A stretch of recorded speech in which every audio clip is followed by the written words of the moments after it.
فلا أقسم بمواقع النجوم وإنه لقسم لو تعلمون عظيم إنه لقرآن كريم في كتاب مكنون لا يمسه إلا المطهرون تنزيل من رب العالمين.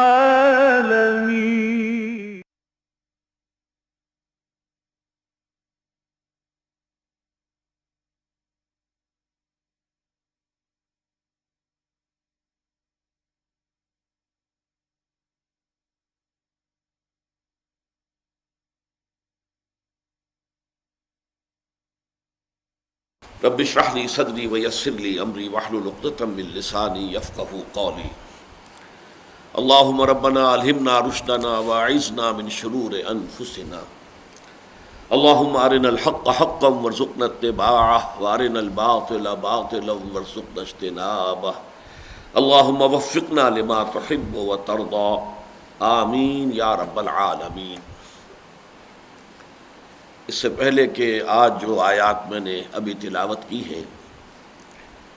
جن پر کہ سورہ بقرہ کا 38واں رکوع مشتمل ہے، میں ان کے درس کا آغاز کروں. ہمارا جو پچھلا درس تھا اس کے ضمن میں جو ایک سوال جواب کے سلسلے میں بات آئی تھی، اس کی تھوڑی سی مزید وضاحت ضروری ہے،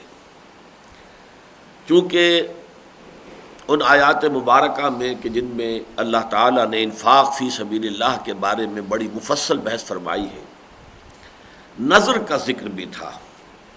وما انفقتم من نفقۃ او نذرتم من نذر فإن اللہ یعلمہ. جو بھی تم اللہ کی راہ میں خرچ کرتے ہو اور جو بھی نظر تم مانتے ہو یا نظر گزرانتے ہو اللہ کی جناب میں، تو اللہ کے وہ علم میں ہوتا ہے. نظر کے بارے میں نے عرض کیا تھا کہ قرآن مجید میں اگرچہ یہ بات تو ہمیں معلوم ہوتی ہے کہ اگر نظر مانی جائے، منت مانی جائے، تو پھر اس کا پورا کرنا ضروری ہے. یوفون بالنذر ویخافون یوما کان شرہ مستطیرا. سورۃ الدہر میں بھی آیت آئی ہے، نظر کے پورا کرنے والے جو ہیں ان کی وہاں طرح کی گئی ہے. البتہ میں نے عرض کیا تھا کہ جہاں تک نظر کا اصلاً معاملہ ہے تو میری طبیعت کچھ اس کو قبول نہیں کرتی، مناسبت نہیں ہے میری طبیعت کو کہ اللہ کے ساتھ اس طرح کا معاملہ کیا جائے کہ اللہ اگر یہ میرا کام تو کر دے تو پھر میں تیرے لیے اتنی خیرات کروں گا، اتنی نفل پڑھوں گا یا اتنی عبادت کروں گا. اس طرح کی سودے بازی اللہ تعالیٰ کے ساتھ کرنا کچھ اچھا نہیں لگتا. اس پر سوال بھی آیا تھا، میں نے پھر عرض کیا تھا کہ میرے پاس دلیل کوئی نہیں ہے، لیکن میں تو صرف اپنا جو بھی ایک احساس ہے وہ میں نے آپ کے سامنے رکھ دیا ہے، لیکن میں اس کی حرمت کا کوئی اعلان نہیں کر رہا کہ نظر ماننا حرام ہے یا غلط ہے یا مکروہ تحریمی ہے، نہیں. لیکن یہ کہ بس میری طبیعت اسے قبول نہیں کرتی. اس اجتماع میں جو حضرات موجود تھے ان میں سے ہمارے ایک عزیز نے پھر مجھے حدیث نبوی جو ہے وہ پہنچا دی، جس سے کہ میرے اس خیال اور احساس کی پوری تائید ہو گئی. یہ حدیث قدسی ہے، یہ میں اب آپ کو پڑھ کر سنا رہا ہوں. یہ حدیث قدسی جو ہے احمد ابن حنبل کی رحمہ اللہ کے مسند میں موجود ہے. اس کے علاوہ بخاری شریف میں بھی موجود ہے، حضرت ابو ہریرہ سے بھی، حضرت عبداللہ ابن عمر سے بھی. لیکن بخاری میں جو یہ دو مقامات پر آئی ہے اس میں یہ صراحت نہیں ہے کہ یہ حدیث قدسی ہے، بلکہ یہ کہ نبی کی حدیث، نبی اکرم صلی اللہ علیہ وسلم کے قول کی حیثیت سے اس کو بیان کیا گیا ہے. جبکہ یہ حضرت ابو ہریرہ ہی سے، جبکہ مسند احمد ابن حنبل میں آئی ہے تو اس میں بالکل وضاحت ہے کہ یہ حدیث قدسی ہے، اور میں اسی کا متن آپ کو سنا رہا ہوں. عن ابی ہریرہ رضی اللہ عنہ عن النبی صلی اللہ علیہ وسلم قال قال اللہ عز وجل. حضرت ابو ہریرہ سے روایت ہے اور وہ روایت کر رہے ہیں نبی اکرم صلی اللہ علیہ وسلم سے کہ آپ نے فرمایا کہ اللہ تعالیٰ یہ فرماتا ہے، قال اللہ عز وجل لا یاتی النظر علی ابن آدم بشیء لم اقدرہ علیہ، نظر ماننے کی وجہ سے ابن آدم کو کوئی ایسی شے نہیں ملتی جو میں نے پہلے سے اس کے لیے مقدر نہ کر دی ہو. یا نظر کا ماننا نہ ماننا اس اعتبار سے گویا کہ بالکل برابر ہے. اللہ تعالیٰ نے جو بات پہلے سے طے کی ہوئی ہے اس نظر کی وجہ سے اس پہ کوئی تبدیلی نہیں ہوگی. فرمایا قال اللہ عز وجل لا یأتی النظر علی ابن آدم بشیء لم اقدرہ علیہ ولکنہ شیء استخرج بہ من البخیل یؤتینی علیہ ما لا یؤتینی علی البخل. لیکن یہ ایک ایسی شکل ہے نظر کی کہ جس کے ذریعے سے میں بخیل کے مال میں سے کچھ نکلوا لیتا ہوں. اگر یہ بخل جو ہے اس کے اوپر مسلط رہے اور وہ نظر نہ مانے تو وہ مال نہیں نکالے گا، وہ نہیں صدقہ و خیرات. نظر کے حوالے سے کم یہ کہ کچھ غرباء کا، کسی مساکین کا کوئی فائدہ ہو جاتا ہے، بھئی یہ فائدہ ہے. باقی جہاں تک میری تقدیر ہے، میرا فیصلہ ہے، وہ اپنی جگہ برقرار رہتا ہے. تو اس سے بہرحال میرا احساس تھا، اور اس پر میں نے اللہ کا شکر ادا کیا کہ وہ احساس جو ہے وہ بہرحال بنا تو قرآن اور سنت کے مطالعے سے ہے، مجموعی مطالعے سے جو ایک ذہن اور مزاج بنا ہے. اس میں بعض چیزیں واقعہ یہ ہے کہ فٹ نہیں بیٹھتی، اور پھر یہ کہ جب ان کی تائید مل جاتی ہے کسی آیت قرآنی سے یا کسی صحیح حدیث سے تو پھر یقیناً خوشی ہوتی ہے. اب آج کا جو ہمارا درس ہے یہ 38واں رکوع سورہ بقرہ کا، یہ سود کے موضوع پر سمجھ لیجئے کہ قرآن حکیم کی جو آخری آیات نازل ہوئی ہیں حرمت ربا پر، اور جن میں بہت ہی شدید وعید ہے، بڑی تنبیہ ہے، یہ 8 آیات وہ ہیں. اور اس میں آپ دیکھیں گے کہ پہلی آیت جو ہے اس میں پھر انفاق کا ذکر ہو رہا ہے، حالانکہ اس سے قبل جو ہے 2 رکوع مسلسل آ چکے ہیں انفاق کے موضوع پر. اس کو اچھی طرح سمجھ لیجئے. اگرچہ بعض مفسرین جو ہیں، مثلا مولانا امین حسن اصلاحی صاحب نے بھی اور مولانا مفتی محمد شفیع صاحب نے بھی، جب وہ اپنے تفسیر کے ذیل میں پھر جب حصے بناتے ہیں کہ فلاں آیت تک جو ہے وہ گویا کہ ایک مضمون ہے، اس کے بعد اگلا مضمون شروع ہو رہا ہے، تو پہلے اس حصے کی تفسیر کریں گے پھر چلیں گے اگلے کی طرف. تو اس میں انہوں نے اس پہلی آیت کو بھی کہ جو 38ویں رکوع کی ہے شامل کیا ہے 37ویں رکوع کے ساتھ،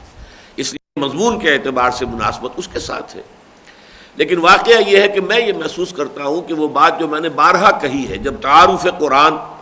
اور خاص طور پر قرآن حکیم کی جو تدوین ہوئی ہے اور اس کے جو مختلف مراحل ہیں جمع و تدوین قرآن کے، اس کے ضمن میں ایک بات عرض کیا کرتا ہوں کہ جہاں تک رکوعوں کا تعلق ہے، اگرچہ دور صحابہ میں تو صرف سورتیں اور آیتیں، صرف یہ تقسیم تھی، اور اس کے علاوہ احزاب تھے، 7 احزاب کہ جن میں سورتیں پوری شامل ہیں، اور جس کو تقریباً یوں سمجھیے کہ مساوی، تقریباً برابر نہیں ہے بالکل، لیکن تقریباً مساوی 7 حصوں میں قرآن مجید تقسیم ہو جاتا ہے، تاکہ ایک شخص کے جو ہر ہفتے قرآن مجید کی تلاوت مکمل کرنا چاہتا ہو، جسے ہم ختم قرآن کہتے ہیں، ہر ہفتے ختم قرآن کرنا چاہے تو ایک حزب جو ہے روزانہ وہ پڑھ لے تو ہر ہفتے میں اس کا قرآن مکمل ہو جائے گا. لیکن یہ کہ اس کے بعد رکوعوں کی تقسیم ہوئی ہے، اور یہ ہوئی ہے حجاج ابن یوسف کے زمانے میں. اس کے بعد پاروں کی تقسیم کب ہوئی ہے کچھ معلوم نہیں. حجاج ابن یوسف کا دور جو ہے کم سے کم وہ تابعین کا دور ہے، تو تابعین کے دور میں جو تقسیم کی گئی ہے وہ مجھے محسوس ہوتا ہے اکثر نہایت صحیح تقسیم ہے. تقسیم اس اعتبار سے کی گئی ہے کہ اگر طویل صورت ہے جیسے سورہ بقرہ ہے، ظاہر بات ہے کہ ایک رکعت پوری صورت کے پڑھنے کا تو کوئی امکان نہیں ہے، یہ کہ اس کے ایسے حصے کر دیے جائیں کہ ایک رکعت میں آسانی سے ایک حصہ پڑھا جا سکے، اور اس میں یہ کہ مضمون کچھ ہو جائے، کوئی گڑبڑ نہ ہو کہ ایک بات بیچ میں رہ گئی اور رکوع آ گیا، پھر اگلے رکعت میں شروع کی تو وہ بات جو ہے وہ ایسے شروع ہو رہی ہے ابرپٹ کہ اس کا ثابت کے ساتھ تعلق نظر نہیں آ رہا. تو بجائے اس کے کہ یہ شکل پیدا ہو نماز پڑھتے ہوئے، تو یہ رکوع جو ہے اس رکوع کے ساتھ ہی رکوع کا لفظ یہ بنا ہے کہ رکوع کرنے کے لیے گویا کہ وہ مقام مناسب ہے کہ جہاں پر رکوع کا نشان لگا دیا گیا ہے. اور یہ جو تقسیم ہوئی ہے یہ بہت حد تک بہت مناسب ہے. شاذ ہی کہیں ایسا ہوا ہے، بعض مواقع پر ہے ایسا جس میں میری رائے یہ ہے، لیکن میری رائے غلط بھی ہو سکتی ہے، لیکن میری رائے ہے کہ وہاں ایک آدھ آیت جو رکوع کا نشان ہوتا تو وہ بہتر تھا. وہ اس لیے کہ ظاہر بات ہے کہ نظم قرآن کا ایک اندازہ کیا اس وقت کے رکوع نظم قرآن کا ایک اندازہ ہمیں آج ہو رہا ہے، تو اس میں اختلاف رائے ہو سکتا ہے، لیکن خاص اس مقام کا میں تذکرہ اس لیے کر رہا ہوں کہ واقعہ یہ ہے کہ یہ مجھے بہت بڑا ثبوت ملا ہے کہ جس نے بھی رکوع کا نشان لگایا ہے وہ بہت ہی یعنی بربنائے بصیرت اور بہت گہرے فہم کی بنیاد پر کیا ہے، اس لیے کہ وہ جو 2 رکوع ہم پڑھ چکے ہیں تو اس کا در حقیقت جو ہے سورہ بقرہ کا جو عام تسلسل ہے مضامین کا اس کے ساتھ تعلق ہے۔ وہ جو 4 لڑیاں میں نے گنوائی ہیں کہ 4 لڑیاں جو ہیں جو نصف ثانی ہے سورہ بقرہ کا، 2 احکام شریعت کی لڑیاں ہیں، لیکن ان کو 2 میں تقسیم ایسے کریں گے، ایک ہے عبادات، ایک ہے معاملات۔ 2 لڑیاں ہیں جہاد فی سبیل اللہ کی، لیکن ان کو تقسیم کریں گے انفاق فی سبیل اللہ، قتال فی سبیل اللہ۔ تو اس طرح 4 لڑیاں چل رہی ہیں، بڑی پیرلل چل رہی ہیں، بڑی متوازن ہیں۔ اس میں ہم دیکھتے ہیں کہ یہ جو دونوں آخری لڑیاں ہیں یہ قرآن مجید میں سورہ بقرہ کے بار بار مضامین یہ آئے ہیں، انفاق قتال، انفاق قتال۔ لیکن پھر ہم نے دیکھا کہ 2 رکوع مکمل آئے قتال پر۔ یہ جو 32واں اور 33واں رکوع تھا، اب اس کے اندر جو مفصل گفتگو آئی ہے اور اس میں کہ جو طالوت اور جالوت کی جنگ ہوئی تھی، تو اس کے اندر 2 رکوعوں کے اندر در حقیقت سارا معاملہ قتال فی سبیل اللہ کا ہے، اور وہ در حقیقت ایک پیشگی اطلاع تھی کہ اب یہی مرحلہ محمد الرسول اللہ صلی اللہ علیہ وسلم کی دعوت و تحریک کے ضمن میں پیش آنے والا ہے غزوہ بدر کی صورت میں۔ اب اس بیلنس کے لیے کہ تاکہ وہ انفاق فی سبیل اللہ، قتال فی سبیل اللہ کے ساتھ بیلنس ہو جائے، یہ مکمل 2 رکوع جو ہم پڑھ چکے ہیں، 36واں اور 37واں، یہ پھر انفاق فی سبیل اللہ کے بارے میں آ گئے، تو وہ توازن جو ہے ان دونوں لڑیوں کا مکمل ہو گیا۔ لیکن اس رکوع میں کہ جس کا اصل مضمون ہے حرمت ربا، پہلی آیت جو لائی گئی ہے وہ انفاق فی سبیل اللہ کے بارے میں ہے، اور ان آیات کے بارے میں اجماع ہے تقریباً کہ یہ سن 8 بلکہ 9 ہجری میں نازل ہوئی ہیں، یعنی نبی اکرم صلی اللہ علیہ وسلم کے وصال سے بس کچھ ہی عرصہ قبل یہ آیات جو ہے نازل ہوئی ہیں، جبکہ سورہ بقرہ کا عام طور پر زمانہ نزول جو ہے وہ ہجرت کے بعد متصلاً بعد سے لے کر غزوہ بدر سے متصلاً قبل ہے، عام زمانہ وہ ہے۔ تو یہ گویا کہ بالکل علیحدہ زمانے میں نازل ہوئی ہیں، اور ان میں یوں سمجھیے کہ لگ بھگ 6-7 سال کا فصل ہے، کسی ایک نسبت کے وجہ سے اور کسی مناسبت کی وجہ سے ان کو یہاں درج کیا گیا ہے، لیکن یہ کہ زمانہ نزول کے اعتبار سے تو بہت فرق ہے کہ باقی سورہ بقرہ جو ہے اکثر و بیشتر ہجرت کے متصلاً بعد سے لے کر اور غزوہ بدر سے متصلاً قبل تک نازل ہوئی، جبکہ یہ سن 8 یا 9 میں تو گویا کہ 6-7 برس کا فصل ہے۔ لیکن میں یہ سمجھتا ہوں کہ غالباً اسی لیے یہ ایک آیت یہاں پر شامل کی گئی، اور بہت سے ہمارے مفسرین کو یہ مغالطہ ہو رہا ہے کہ یہ آیات بھی گویا کہ پچھلے 2 رکوعوں کے ساتھ مسلسل ہے۔ حقیقت میں یہ ان آیات کے ساتھ کہ جن میں حرمت سود کا بیان ہوا ہے اس کے ساتھ ربط کی بنا پر یہ آیت لائی گئی۔ وہ آیت کیا ہے؟ الذین ينفقون اموالهم باللیل والنہار سرا وعلانیۃ، یقیناً وہ لوگ جو خرچ کرتے ہیں اپنے اموال رات کے وقت بھی اور دن کے وقت بھی اور خفیہ طور پر بھی اور اعلانیہ بھی، فلہم اجرہم عند ربہم، تو ان کے لیے تو ان کا اجر ہے جو محفوظ ہے ان کے رب کے پاس، ولا خوف علیہم ولا ہم یحزنون، اور نہ وہ کسی خوف سے دوچار ہوں گے، نہ انہیں کوئی خوف لاحق ہوگا، نہ ہی وہ کسی رنج سے دوچار ہوں گے۔ اب یہ آیت جو ہے در حقیقت یہ تمہید بن رہی ہے سائملٹینیس کنٹراسٹ کے طور پر احکام حرمت ربا کی۔ اس کے لیے میں یہ چاہتا ہوں کہ تھوڑا سا آپ کو ربا کا ذکر جو قرآن مجید میں آیا ہے اور جس ترتیب سے آیا ہے، جس کی کہ آخری آیات یہ ہیں جو آج ہم پڑھ رہے ہیں، تو اس ترتیب کو آپ کے سامنے لانا چاہتا ہوں کہ ہر جگہ آپ یہ دیکھیں گے جہاں بھی ربا کے بارے میں کوئی بیان ہے وہاں ساتھ ہی انفاق کا ذکر بھی موجود ہے، گویا کہ یہ دونوں چیزیں ایک دوسرے کی ضد ہیں۔ وہ بعد میں عرض کروں گا کہ اس ضد کی بنیاد کیا ہے، متضاد ہیں ایک دوسرے سے، انفاق فی سبیل اللہ اور سود۔ لیکن سب سے پہلے ذرا نوٹ کر لیجئے، سورہ روم جو ہے یہ تقریباً مکی دور کے وسط میں نازل ہوئی ہے، سن 6-7، یہ گویا کہ نبوی ہجرت سے تقریباً 5 سال قبل، 6 سال قبل یہ سورہ مبارکہ نازل ہوئی، اور اس کی یہ 2 آیتیں ذرا سنیے، 38ویں اور 39ویں۔ فآت ذی القربى حقہ والمسکین وابن السبیل ذلک خیر للذین یریدون وجہ اللہ واولئک هم المفلحون وما آتیتم من ربا لِيَرْبُوَ فِي أَمْوَالِ النَّاسِ فَلَا يَرْبُو عِندَ اللَّهِ وَمَا آتَيْتُم مِّن زَكَاةٍ تُرِيدُونَ وَجْهَ اللَّهِ فَأُولَٰئِكَ هُمُ الْمُضْعِفُونَ صدق اللہ العظیم۔ اب دیکھیے یہ مکی دور میں ربا کا ذکر ہو رہا ہے، ربا کی شناعت کہہ لیجئے یا اس کی برائی بیان ہو رہی، حکم کا انداز نہیں ہے یہاں، ابھی کوئی تحریم کے الفاظ نہیں ہے، ممانعت کے نہیں ہے، نہیں کا کوئی جو ہے یہاں موجود نہیں ہے اسلوب، لیکن ایک شے کی جو شناعت ہے وہ ظاہر کی جا رہی ہے۔ اور آج میں سوچ رہا تھا کہ یہی معاملہ شراب کا بھی ہے، کہ مکی صورتوں میں بھی شراب کی مذمت ضرور آئی ہے، اگرچہ کہیں صراحتاً نہیں لیکن بالواسطہ آئی ہے۔ وہ یہ کہ جو جنت کی شراب کا ذکر آتا ہے اس کے جو اوصاف بیان کیے جاتے ہیں ان میں گویا کہ بالواسطہ مذمت ہے اس دنیا کی شراب کا، اس شراب سے انسان بہک جاتا ہے، جبکہ جنت میں جو بھی شراب دی جائے گی شرابً طہورا، اس سے انسان بہکے گا نہیں۔ اس شراب کی وجہ سے سر میں گرانی ہوتی ہے، تو اس میں یہ تمام خرابیاں جو ہے قرآن میں آتی ہیں کہ یہ جنت کی شراب میں یہ چیزیں نہیں ہیں، یہ چیز نہیں ہے، یہ چیز نہیں ہے، یہ چیز نہیں ہے۔ ایک لذت ہوگی، لذت للشاربین، پینے والوں کے لیے لذت بھی ہوگی، سرور بھی ہوگا، کیف بھی ہوگا، فرحت بھی ہوگی، لیکن نہ تو سر میں گرانی پیدا ہوگی، نہ اس کے کوئی آفٹر ایفیکٹس برے ہوں گے، اور نہ کہیں اس کو پی کر کوئی شخص بہک جائے گا۔ تو اس گویا کہ اس دنیا میں جس شراب کا استعمال ہو رہا ہے اس کی مذمت کے یہ تین پہلو جو ہیں مکی صورتوں میں بار بار آئے ہیں۔ اسی طرح کی یہ مذمت ہے جو سود کی ان سورہ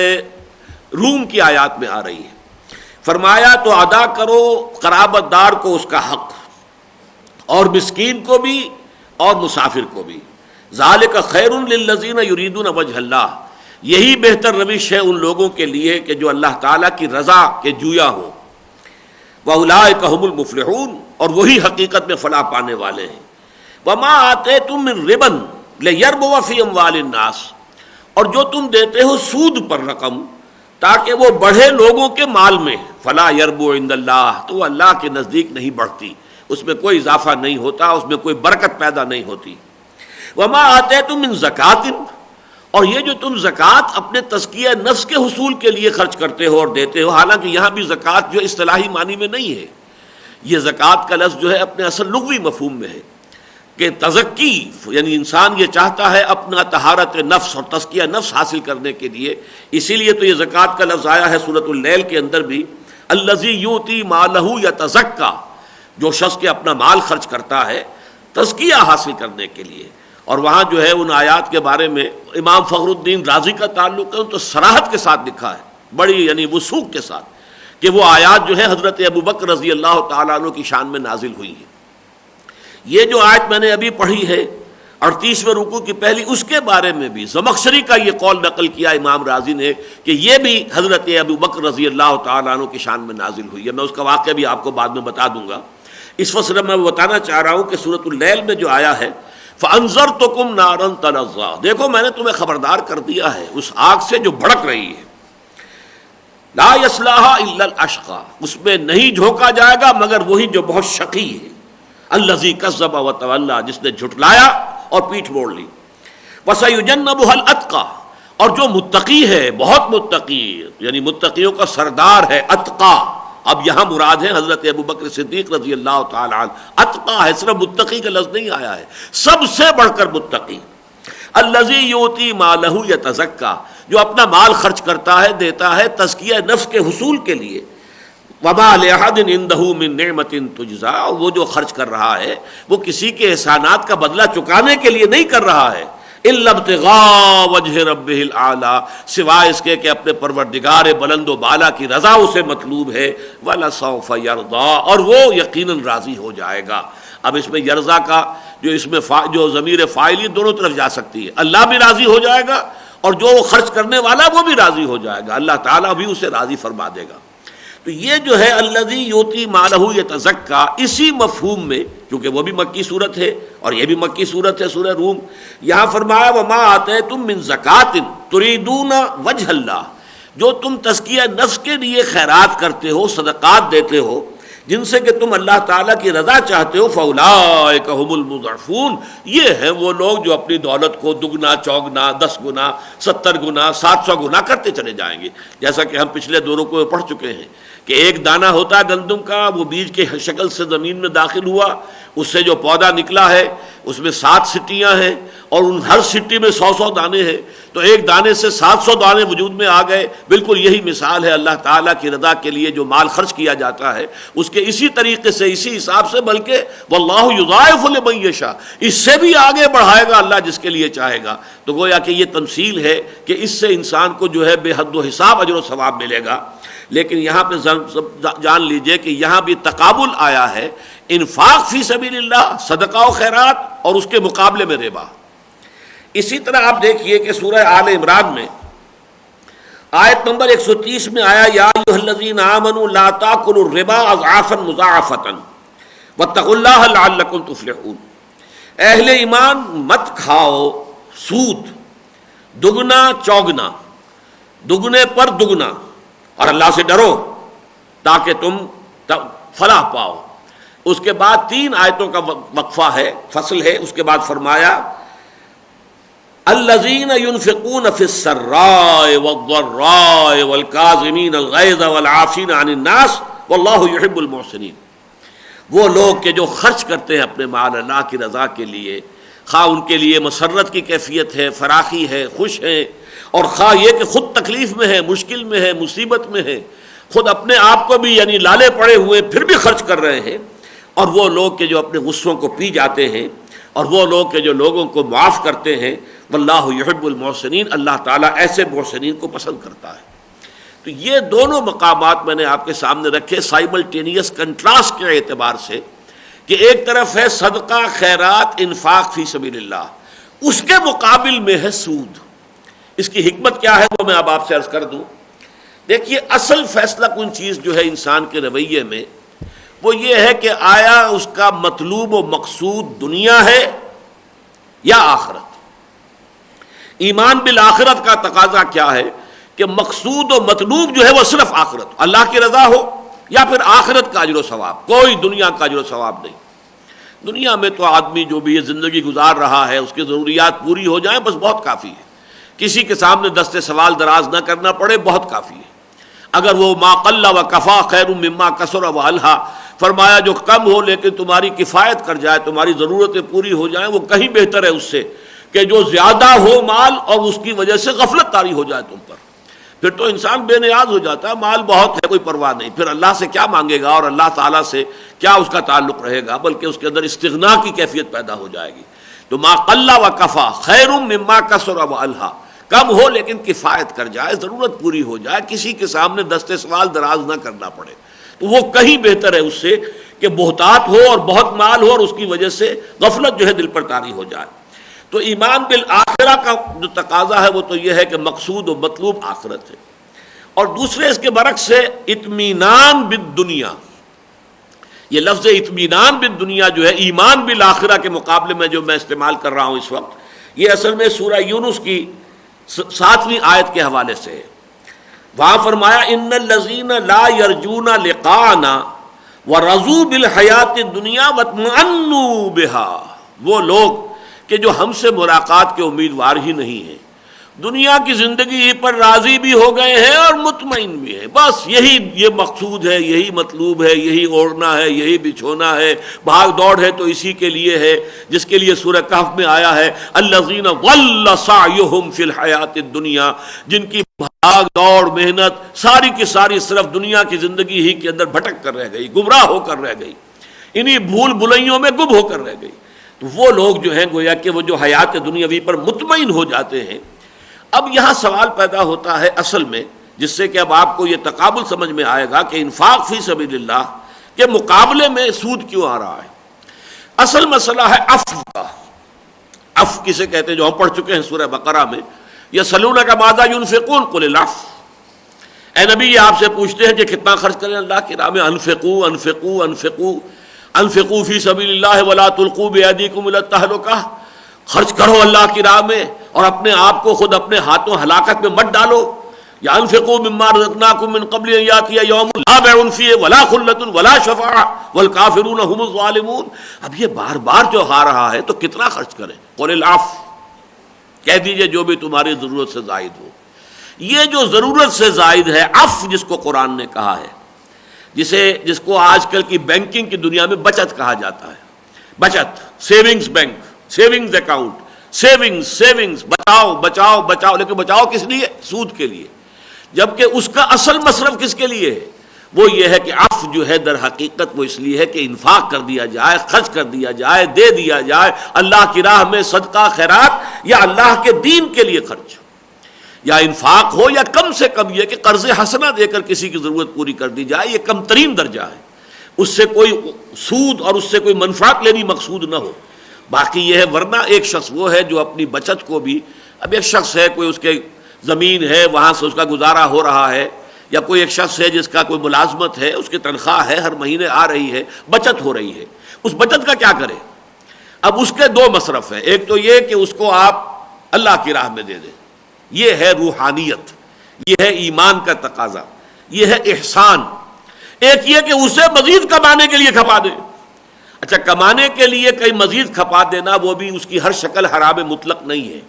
لیکن اس کی ایک شکل جو ہے سود کہ قرض کے طور پر دے کر اور اس پر معین نفع جو ہے شرع کے مطابق لیا جائے، یہ بدترین شے ہے،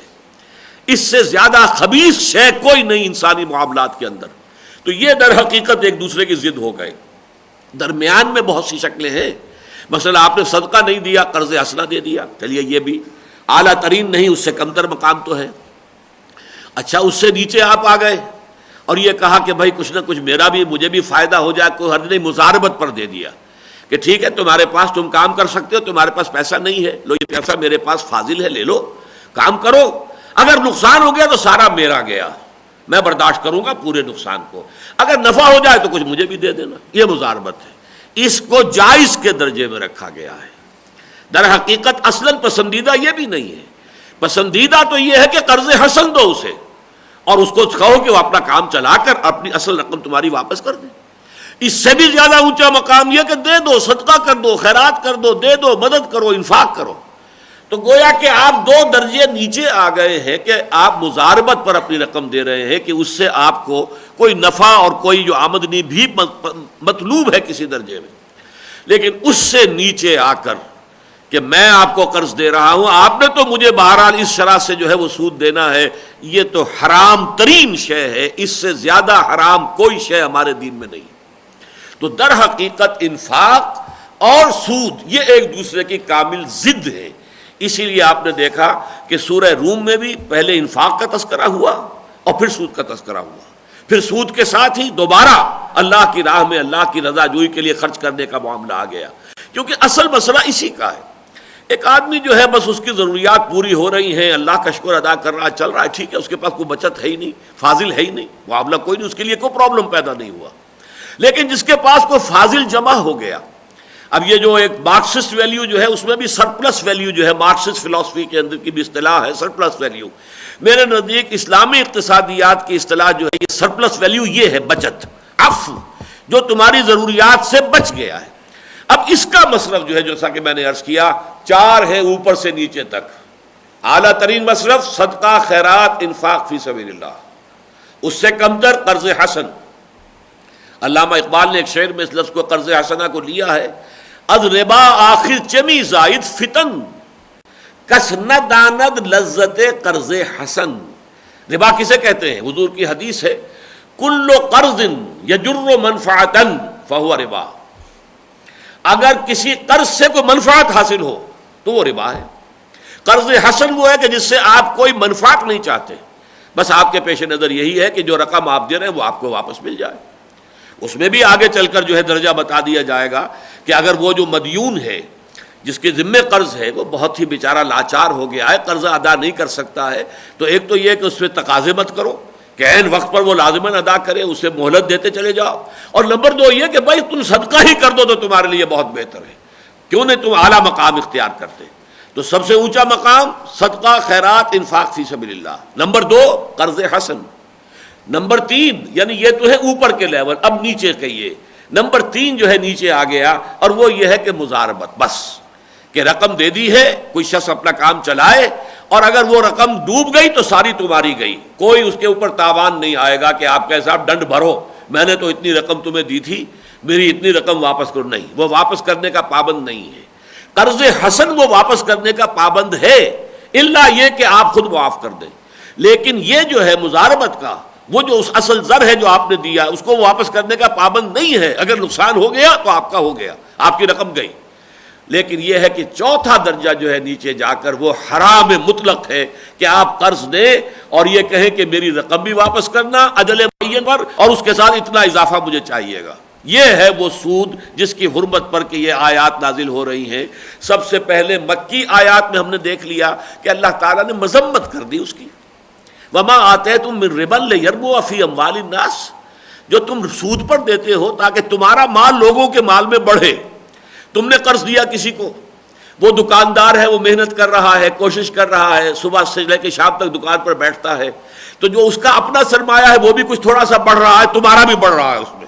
تو تم یہ چاہتے ہو کہ تمہارا مال اس کے سرمایہ میں شامل ہو کر بڑھے، اس کی محنت سے بڑھے. تمہاری کوئی محنت شامل نہیں ہے، اس کے تو سرمایہ کے ساتھ اس کی محنت بھی شامل ہے. جبکہ تم صرف یہ چاہتے ہو کہ تمہارے سرمایہ کے بل پر تمہیں جو ہے نفع ملے، تو یہ چیز جو ہے پھر یہ اللہ تعالیٰ کے ہاں نہیں بڑھتا. وہ یہاں صرف اس درجے میں بات کہی گئی، گویا کہ اللہ کے ہاں یہ بات پسندیدہ نہیں ہے، اس سے آگے ابھی بات نہیں کی گئی. لیکن اس کے بعد فرمایا وما آتیتم من زکاۃ تریدون وجہ اللہ، اور جو تم دیتے ہو اپنے تزکیہ نفس کے حصول کے لیے، اللہ تعالیٰ کی رضا جوئی کے لیے، فاولئک هم المسرفون، وہ لوگ ہیں کہ جن کے دگنے چوگنے 8 گنے 100 گنے 700 گنا ہوتا چلا جائے گا. اصل میں جو ترقی ہوگی وہ ان کے مال کی ہوگی. جہاں تک سورہ آل عمران کی آیات کا تعلق ہے، اس کے بارے میں گمان یہ ہے کہ یہ دوسرا حکم ہے جو ربا کے بارے میں آیا ہے، اور وہاں الفاظ آئے ہیں لا تاکلوا الربا اضعافا مضاعفتا. گویا کہ سود، ایک تو سود ہے عام سود، ایک سمپل انٹرسٹ، ایک کمپاؤنڈ انٹرسٹ. وہاں شکل یہ نہیں ہوتی تھی جیسے کہ یہ ہمارا حساب کتاب ہوتا، اور ہم بھی جب ہائی اسکول میں تھے تو یہ سود مرکب اور سود مفرد اس کے جو ہیں وہ سوالات حل کیا کرتے تھے. لیکن یہ ہے کہ اس وقت بھی یہ تھا کہ ایک شخص نے قرض لیا اور ایک مدت معین ہو گئی، 1 سال کے بعد یہ قرض واپس ہوگا اور اتنا اضافہ ہوگا اس میں. اب سال کے بعد وہ قرض ادا کرنے کی پوزیشن میں نہیں ہے، اب آ گئے صاحب میرا قرض واپس کیجیے. بھائی میں نہیں ابھی دے سکتا. اچھا تو میں 1 سال کی اور مہلت دیتا ہوں، لیکن اب جو ہے وہ دگنا ہوگا اس سے، اس کے اوپر جو اضافہ ہوگا. اب اس کے بعد وہ دوسرے سال بھی نہیں دے پایا، اب تیسرے سال کا آیا تو اب یہ 3 گنا ہوگا، 4 گنا ہو جائے گا. یہ جو اضعافاً مضاعفہ ہے جس کو ہم سود در سود کہیں گے، دونا چوگنا ہوتا ہوا سود، تو گویا کہ پہلے اس کو حرام کیا گیا، اس کی حرمت کی توجہ دلا دی گئی. یہ ایسے ہی ہے جیسے شراب کے بارے میں سورہ بقرہ میں صرف اتنا آیا کہ اسمہما اکبر من نفعہما. شراب اور جوئے میں کچھ خیر بھی ہے لوگوں کے لیے، مصلحتیں بھی ہیں، خاص طور پر جو اس پس منظر میں زمانہ جاہلیت میں جیسے کہ جوا کھیلا جاتا تھا اور شراب پی جاتی تھی، تو اس میں فقراء کے لیے منفعت تھی. لیکن یہ کہ اسمہما اکبر من نفعہما، ان کا گناہ کا پہلو جو ہے ان کے نفع کے پہلو سے بڑھ کر ہے. پھر اس کے بعد آ گیا لا تقربوا الصلاۃ وانتم سکارا. دیکھو جب شراب کے نشے میں ہو تو نماز کے قریب مت جاؤ. اس سے لوگوں نے سمجھ لیا کہ یہ اب کدھر جا رہا ہے، رخ بہاؤ کدھر ہے، اور بہت سے لوگ اسی وقت شراب سے تائب ہو گئے. اس لیے کہ جو چیز نماز کے راستے میں رکاوٹ بن رہی ہے اس سے زیادہ بری شے اور کون سی ہوگی. اور اس کے بعد پھر وہ آیات آئیں کہ جو سورہ مائدہ کے اندر ہے، اور آخری حرمت آ گئی. اسی طرح اس سود کے معاملے میں مذمت اولا تو آ گئی مکی صورت کے اندر، وما آتیتم من ربا لیربو فی اموال الناس فلا یربو عند اللہ. لیکن اس کے بعد جو اس کی سب سے زیادہ مکروہ شکل تھی، بدترین مبغوض ترین، پہلے اس کے بارے میں فرمایا یہ دگنا چوگنا جو ہوتا چلا جا رہا ہے معاملہ، سود در سود اور بڑھتا چلا جاتا ہے، اس کو روک دو، اس کو ختم کر دو. اس لیے اگرچہ بعض مفسرین کہتے ہیں کہ یہ آیت ہی حرمت کی آیت ہے، لیکن اس کے ساتھ پھر وہ معاملہ حل نہیں ہوتا. وہ میں حدیثیں بھی آپ کو سناؤں گا کہ یہ جو آیات آج ہم پڑھ رہے ہیں یہ ہے آخری آیات، اور اصل حرمت سود ان سے ہوئی ہے. اور یہ جو آیت ہے سورہ آل عمران کی، گمان غالب یہ ہے کہ وہ سن 3 ہجری میں نازل ہوئی ہے. تو سن 3 ہجری میں اگر حرمت قطعی ہو گئی ہوتی تو سن 8 یا 9 میں پھر مزید اس کی حرمت کے لیے آخری آیات جو ہے نازل کرنے کا کوئی مطلب نہیں تھا، کوئی اس کے لیے کوئی حکمت نظر نہیں آتی. اور پھر جب کہ حدیث بھی موجود ہے، حضرت عمر رضی اللہ تعالیٰ عنہ فرماتے ہیں کہ یہ آیت ربا اس وقت نازل ہوئی آخری دور میں کہ اس کے بعد حضور کا جلد ہی انتقال ہو گیا، اور ہم پوری طرح سمجھ نہ پائے، اور پوری طرح حضور نے ہم پر وضاحت نہیں کی کہ یہ سود کن کن چیزوں میں شامل ہے. لہذا فدعوا الربا والربا، وہ حدیث میں آپ کو اس کے متن کے ساتھ بعد میں سناؤں گا. لیکن یہ ہے کہ یہ جو اشکال رہا ہے بعض معاملات کے اندر، تو یہ اس لیے ہے کہ یہ بالکل آخری دور میں یہ آیات نازل ہوئی ہیں. تو اگر اس سے یہ یوں سمجھیے کہ 6 سال پہلے اگر یہ آیت نازل ہو رہی ہے، یہ غزوہ احد کے زمانے میں جو آیات نازل ہوئی ان میں شامل ہے، تو اس سے مراد ہے کہ وہ سود در سود، دگنا چوگنا، یہ جو بہت زیادہ بڑھوتری ہو رہی تھی اس کی شناعت کو واضح کر کے اس کی حرمت کا فیصلہ آ گیا۔ اور آخری رائے جو ہے وہ اب آ رہی ہے یہاں پر، ان آیات کو، اس پس منظر کو سمجھنے کے بعد اب ہم بڑی آسانی کے ساتھ ان آیات کا مطالعہ کر لیں گے۔ پہلے تو وہی آیت دوبارہ دہرا لیجئے، الذین ينفقون اموالهم باللیل والنہار سرا وعلانیۃ فلہم اجرہم عند ربہم ولا خوف علیہم ولا هم یحزنون، جو لوگ اپنے مال خرچ کرتے ہیں رات کے وقت میں بھی، دن کے وقت میں بھی، خفیہ طور پر بھی، اعلانیہ بھی، تو ان کا اجر ان کے رب کے پاس محفوظ ہے، اور نہ ان کے لیے کوئی خوف ہے اور نہ کوئی رنج۔ اس کے بارے میں نے عرض کیا تھا آپ سے کہ امام رازی نے بھی لکھا ہے کہ زمخشری نے یہ روایت نقل کی ہے، اور مفتی محمد شفیع صاحب نے بھی لکھا ہے کہ ابن عساکر کی روایت یہ ہے کہ یہ شان میں آئی ہے، یہ آیت بھی سورۃ اللیل کی آیات کی طرح یہ بھی حضرت ابو بکر رضی اللہ تعالی عنہ کی شان میں ہے، اس لیے کہ ایک موقع پر بالفعل ایسا ہوا کہ حضرت ابو بکر رضی اللہ تعالی عنہ نے 40,000 دینار خرچ کیے اللہ کی راہ میں، لیکن اس طور سے کیے کہ 10,000 رات کو کیے، 10,000 دن میں کیے، پھر 10,000 خفیہ انداز میں کیے، 10,000 اعلانیہ کیے، 40,000 کا انفاق اس طریقے سے کیا، اس پر یہ آیت نازل ہوئی۔ واللہ عالم، یہ جو اس قسم کی احادیث ہوتی ہیں ان کے کوئی بہت زیادہ جو ہے جرح و تعدیل جو ہے ان کے بارے میں کرنے کی ضرورت نہیں ہوتی، یہ فضیلت کی احادیث ہے، تو ان کو کوئی تسلیم کر لے تب بھی ٹھیک ہے، نہ تسلیم کرے تب بھی کوئی بات نہیں، کوئی مذائقہ نہیں۔ الذین ينفقون اموالهم باللیل والنہار سرا وعلانیۃ فلہم اجرہم عند ربہم ولا خوف علیہم ولا هم یحزنون، اس کے بارے میں وہ بات جو شروع میں نے عرض کی تھی نوٹ کر لیجئے کہ یہ میرے نزدیک ان اگلی 7 آیتوں کے ساتھ نازل ہوئی ہے سن 8 یا 9 ہجری میں، جن میں کہ حرمت کا آخری حکم آ رہا ہے۔ یہ در حقیقت ان 2 رکوعوں کے ساتھ نہیں ہے کہ جو اصل زمانہ ہے سورہ بقرہ کے نزول کا اس میں نازل ہو چکے تھے، اسی وجہ سے ان کے درمیان 37ویں رکوع کی تکمیل کا جو نشان ہے وہ میرے نزدیک بہت مبنی بر حکمت ہے۔ اب بات شروع ہوئی، الذین یاکلون الربا، وہ لوگ کہ جو کھاتے ہیں سود۔ سود خور، کھانے کا مطلب یہ نہیں ہوتا کہ سود کی رقم آئی تو رقم تو آپ نہیں کھاتے، استعمال کرتے ہیں، وہ کھانا در حقیقت ایک محاورے کے طور پر استعمال ہوتا ہے، سود خوری ہم کہتے ہیں۔ الذین یاکلون الربا، اور ربا کی تعریف میں آپ کو بتا چکا ہوں، کل قرض یجر منفعۃ فہو ربا، ہر قرض کے ساتھ اگر کوئی منفعت ہے، کوئی اضافہ ہو گیا ہے تو وہ ربا ہے۔ یہ حدیث ہے حضور صلی اللہ علیہ وسلم کی۔ تو جو لوگ ربا کھاتے ہیں، سود کھاتے ہیں، لا یقومون الا کما یقوم الذی یتخبطہ الشیطان من المس، وہ نہیں کھڑے ہوتے یا نہیں کھڑے ہوں گے مگر اس شخص کی طرح سے کہ جس کو مخبوط الحواس کر دیا ہو جن نے، شیطان جن نے اسے چھو کر۔ یہ جو خبط کا لفظ آیا، مخبوط الحواس ہم کہتے ہیں، ایک شخص مخبوط الحواس ہے، پاگل ہے، دیوانہ ہے، اس کا ذہنی توازن ٹھیک نہیں ہے، اس کی باتیں جو ہیں ایک دوسرے کے ساتھ مربوط نہیں ہے، وہ خبط کہتے ہیں اس کو۔ تو وہ شخص کے جس کے حواس جو ہیں گم کر دیے ہیں، اور یہ جن، شیاطین جن کا مس یا لپٹ جانا۔ اب اس سے بعض لوگوں نے یہ رائے بھی نکالی ہے کہ اس سے ثابت ہو رہا ہے کہ جنات اس طریقے سے اثر انداز ہو سکتے ہیں، اگرچہ اس کا امکان ہے، لیکن ایک دوسری رائے بھی بہت قوی ہے کہ اصل میں اس قسم کے معاملات میں اللہ تعالیٰ قرآن مجید میں لوگوں کے جو عام محاورے میں چیزیں آتی ہیں، جو ان کے عام خیالات ہوتے ہیں اور محاورے کے طور پر استعمال ہوتے ہیں، اس کو بطور محاورہ استعمال کر لیتا ہے۔ اس سے یہ لازم نہیں آتا کہ اس سے یہ ثابت ہو رہا ہو کہ واقعتاً جن جو ہے وہ کسی انسان سے لپٹ کر اور اس کو مخبوط الحواس بنا سکتے ہیں۔ اور جنون کا جو معاملہ ہے، کیونکہ عرب میں تو ان کا خیال یہی تھا جنون جن سے بنا ہے،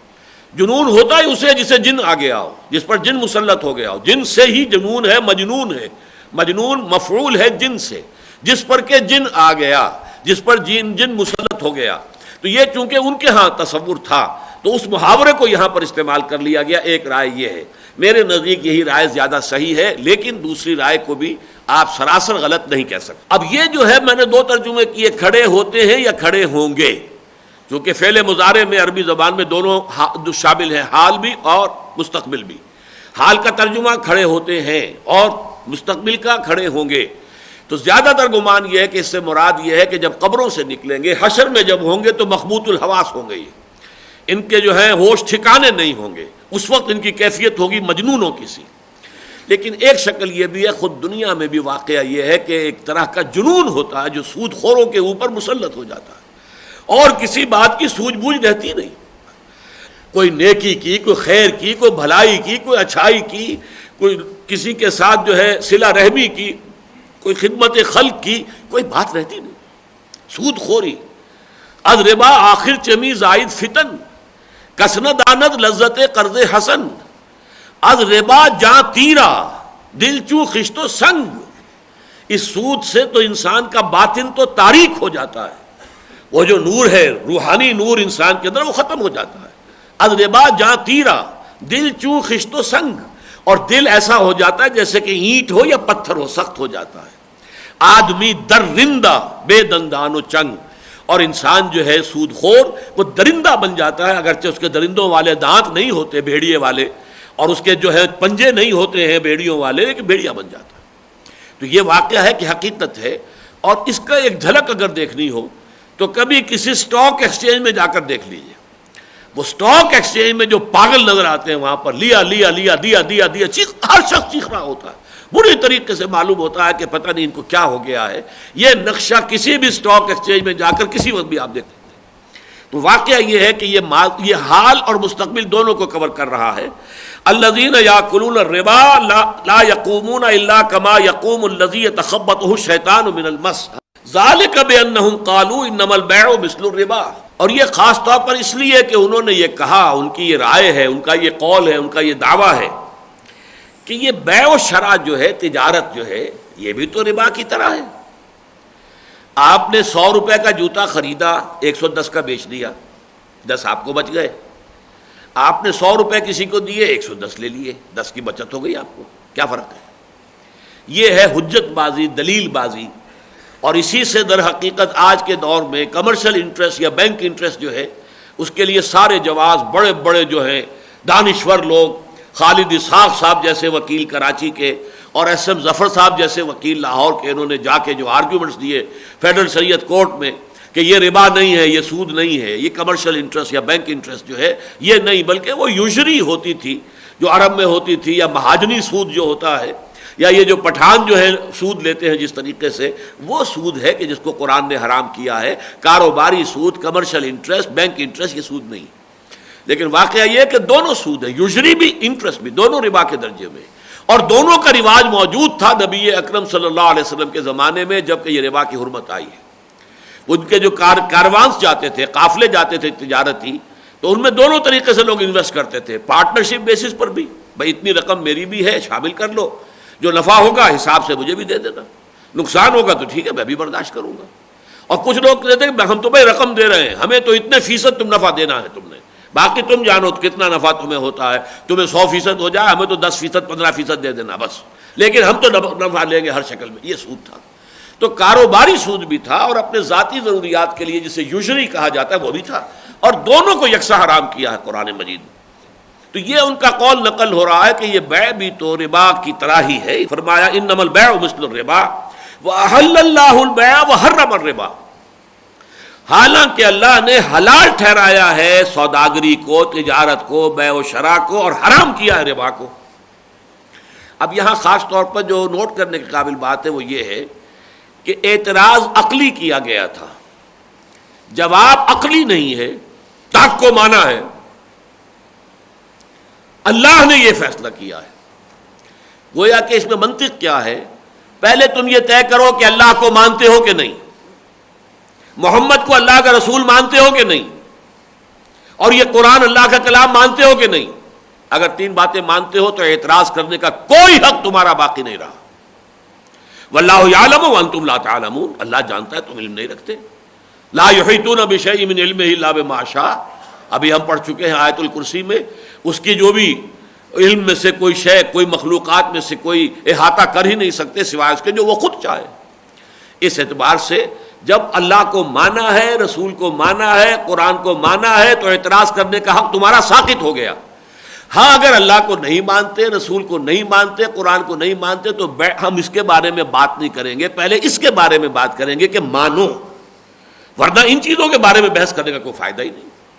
ہم تو اس کو مانتے اس لیے کہ اللہ نے حرام کیا ہے، باقی اس کے لیے عقلی دلائل بھی ہیں، لیکن یہاں قرآن مجید نے در حقیقت جو انداز اختیار کیا ہے وہ یہ ہے کہ انسان کو جب وہ کہ اسلام لے آئے، اللہ کو مان لے، اللہ کی کتاب کو، رسول کو، اب اس کو بے چون و چرا اطاعت کرنی چاہیے۔ سمجھ میں آ جائے نور علی نور، نہ سمجھ میں آئے تب بھی اطاعت تو کرنی ہے، وہ آپ کے سمجھ میں آنے پر موقوف نہیں ہوگی اطاعت۔ احل اللہ البیع وحرم الربا، اللہ نے حلال ٹھہرایا ہے بیع کو اور حرام کیا ہے ربا کو۔ فمن جاءہ موعظۃ من ربہ، تو جس شخص تک پہنچ گئی یہ نصیحت اس کے رب کی جانب سے، فانتہا، اور وہ باز آ گیا، یعنی اب تک تو اس کے علم میں نہیں تھا، یہ آخری حکم جو دیا جا رہا ہے وہ ابھی اس کے علم میں نہیں آیا تھا، تو اگر وہ جاری رکھے ہوئے تھا اپنا سودی کو لین دین تو ٹھیک ہے، اب تک جو ہو گیا فلہ ما سلف، جو بھی اس نے سود کے ذریعے سے کمائی حاصل کی ہے، اب یہ نہیں کہا جا رہا کہ وہ واپس کرو، حساب لگاؤ ساری زندگی تم نے کتنا سود لیا تھا اور وہ واپس کرو، نہیں، فلہ ما سلف، اسی کا رہے گا، یہ لام تملیک ہے، جو گزر چکا پہلے وہ اسی کا ہے، وہ اس سے ڈیمانڈ نہیں کیا جائے گا، اس سے واپس نہیں مانگا جائے گا، اس سے نہیں لیا جائے گا، اس کا حساب کتاب نہیں ہوگا۔ وَأَمْرُهُ إِلَى اللَّهِ، لیکن اس کا معاملہ اللہ کے حوالے رہے گا، یعنی یہ کہ واقعتاً اس نے دل سے مانا یا مجبوراً مانا، صرف ریاکاروں کے طور پر مانا، یا واقعتاً اللہ تعالیٰ پر ایمان، حقیقی ایمان اور آخرت کے یقین کی بنیاد پر مانا، یہ اللہ جانتا ہے، اور اس اعتبار سے اللہ تعالیٰ جو ہے پھر حساب کتاب لے لے گا ان سے۔ لیکن دنیا میں قانون شرعی کی حد تک جو بھی اس حکم کی آمد سے پہلے کے لین دین ہے وہ معاف ہے، ان کے اوپر کوئی اب جو ہے پکڑ نہیں ہوگی، کوئی قانونی اعتبار سے گرفت نہیں ہوگی، کوئی داروگیر نہیں ہوگی۔ فمن جاءہ موعظۃ من ربہ فانتہا فلہ ما سلف وامرہ الی اللہ ومن عاد، اور جو اعادہ کرے گا اب دوبارہ کرے گا ایسی حرکت، فاولئک اصحاب النار ھم فیہا خالدون، تو وہ ہوں گے آگ والے اور اس میں بھی ہمیشہ ہمیشہ رہنے والے۔ اس میں مولانا مفتی محمد شفیع رحمۃ اللہ علیہ نے ایک عمدہ تعویل کی ہے، اس لیے کہ چونکہ جو اہل سنت کا عقیدہ ہے وہ یہ ہے کہ جس شخص کے دل میں ایمان ہے، تھوڑا بھی ہے لیکن ہے، اور اس کے گناہ زیادہ ہیں، تو وہ جہنم میں تو ڈالا جائے گا، لیکن ایک وقت آئے گا کہ وہ نکال لیا جائے گا، وہ اپنے گناہوں کے بقدر سزا پا کر نکال لیا جائے گا، اور جو ایمان اس کے دل میں تھا اس کی بنا پر وہ جنت میں داخل ہو جائے گا۔ لہذا جو خلود فی النار ہے وہ صرف کفار کے لیے ہے، یعنی جن کے دل میں کوئی ایمان نہ ہو سرے سے، خلود جو ہے ہمیشہ ہمیشہ ہمیشہ ہمیشہ جہنم میں رہنا صرف ان کا معاشرہ ہے۔ اس حوالے سے پھر وہ اس کی جو توجیہ کر رہے ہیں وہ یہ ہے کہ یہ لوگ اصحاب النار پہلے تو ہوگا اس وجہ سے کہ انہوں نے ایک حرام جو ہے اس شے کا ارتکاب کیا، گناہ کبیرہ کیا، تو جائیں گے لازماً جہنم میں، اور چونکہ وہ اسے حرام نہیں سمجھ رہے،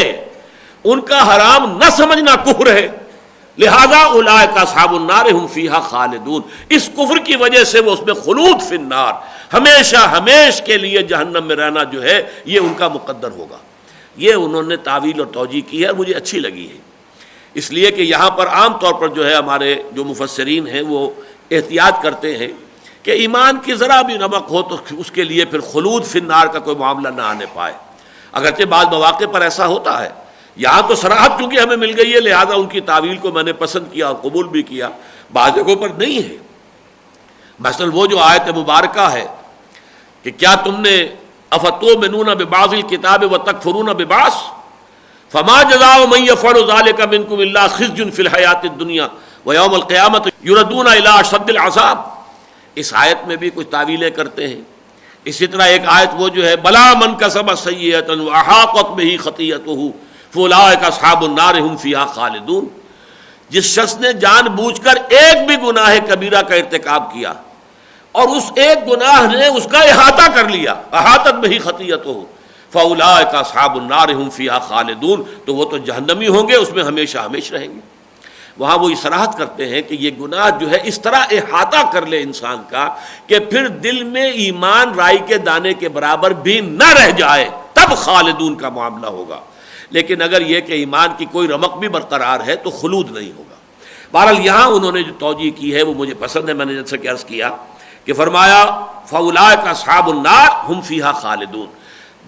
جہنم میں داخلہ تو اس وجہ سے ہوگا کہ ایک گناہ کبیرہ کا ارتکاب کرتے رہے، اور خلود اس لیے ہوگا کہ انہوں نے اسے بیع کے مماثل قرار دے کر گویا کہ اس کی حرمت کا انکار کیا، اور اللہ کی کسی حرام کردہ شے کو حلال سمجھنا کفر ہے. یمحق اللہ الربا ویربی الصدقات. اب یہ وہ لفظ آ گیا جو سورہ روم میں ہم پڑھ چکے ہیں، فلا یربو عند اللہ وما آتیتم من ربا لیربو فی اموال الناس فلا یربو عند اللہ. یہاں آ گیا اللہ تعالیٰ سود کو مٹاتا ہے اور صدقات کو ارتقاء دیتا ہے، ترقی دیتا ہے، پالتا ہے، پروان چڑھاتا ہے.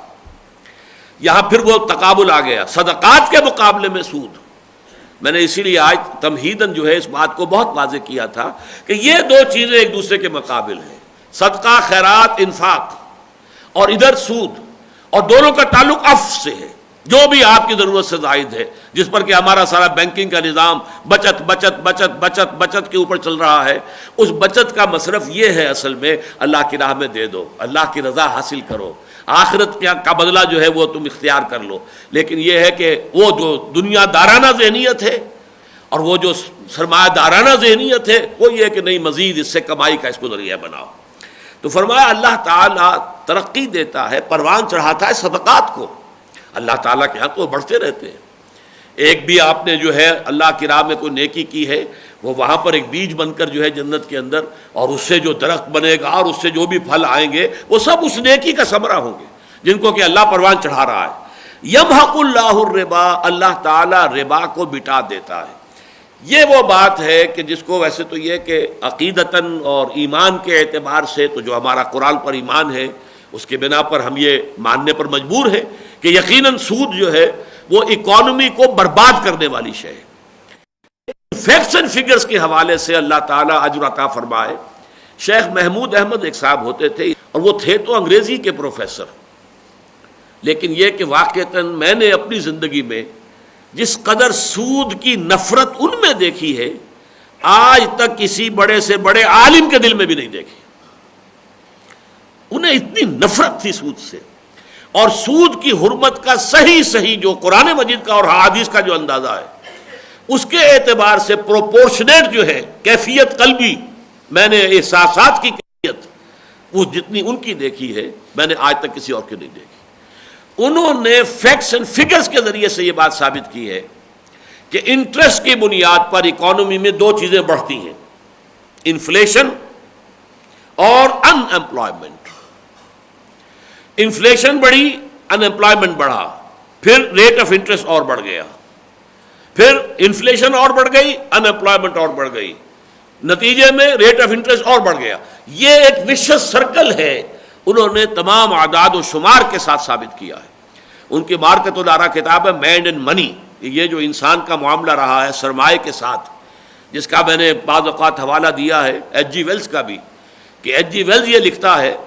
اب یہ مجھے یاد نہیں کہ short history of the world میں ہے یا concise history of the world میں ہے، دو کتابیں ہیں اس کی تاریخ عالم پر. اس میں ایک نے اس نے لکھا ہے کہ رومن امپائر میں پہلی مرتبہ سکے کا رواج ہوا. اس سے پہلے دنیا میں سکہ نہیں تھا،